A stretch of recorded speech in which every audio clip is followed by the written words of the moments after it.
My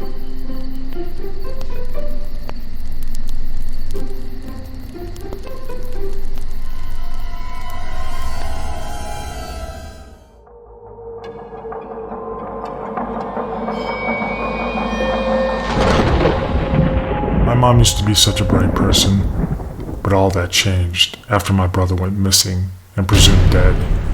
The funeral came too quickly, and I don't think the sight of his empty coffin is ever going to leave my memory.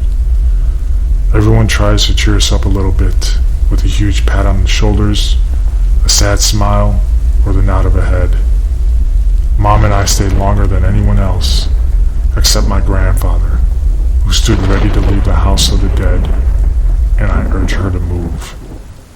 Even though Grandpa is with us, I know that it's just my mother and I from now on. The pain on her face causes more tears to come down my face, but I keep walking us towards the car. Lately, there's been a lot of reports and people talking about children going missing in the woods. That's what happened to Richard. Mom has banned me from going in or even near the woods, which is hard considering it surrounds most of the town. Most people say that it's some creeper who's bound to get caught eventually, but a few others have begun talking about old town superstitions. The swing creaks above me as I lightly dangle and write in my journal. My name is Angela Miller, but I haven't felt like myself recently. I turned 13 a few days ago, but it wasn't right without my brother there. I just hope that one day I'll get to see my brother again, that nothing actually happened to him. I imagine what it would be like to see him emerging out of the woods as if he'd just gone on a walk. No one has emerged from the woods yet. Where are you going? Asked Mom from her dark corner of the living room. I'm going to go to Sarah's for a little bit.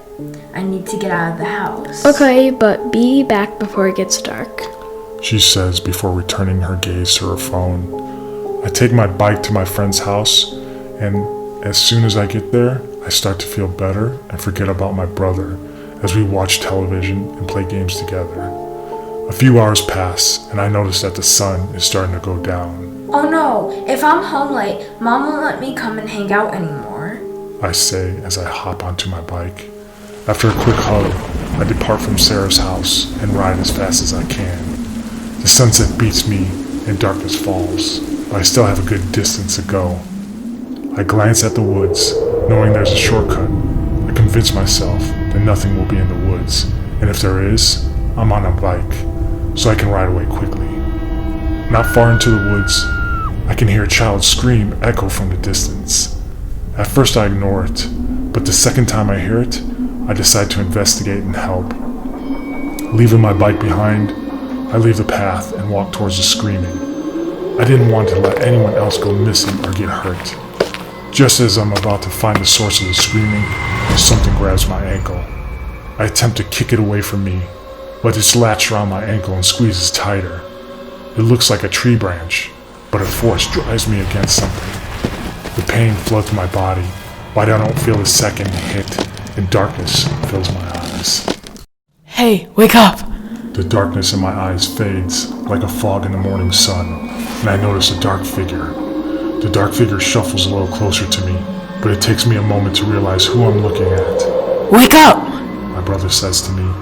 I smile at the sight of his face, but then his eyes turn black and his skin turns to wooden fibers. His screech hurts my ears, and I clamp my hands over my ears and close my eyes. I open my eyes again to the sight of a tree holding me upside down. It appears that the tree has several mouths and teeth, each one oozing with a running red sap. The branches begin creaking, and I start moving closer to the tree. With all my might, I reach up and snap the branch holding me up in the air.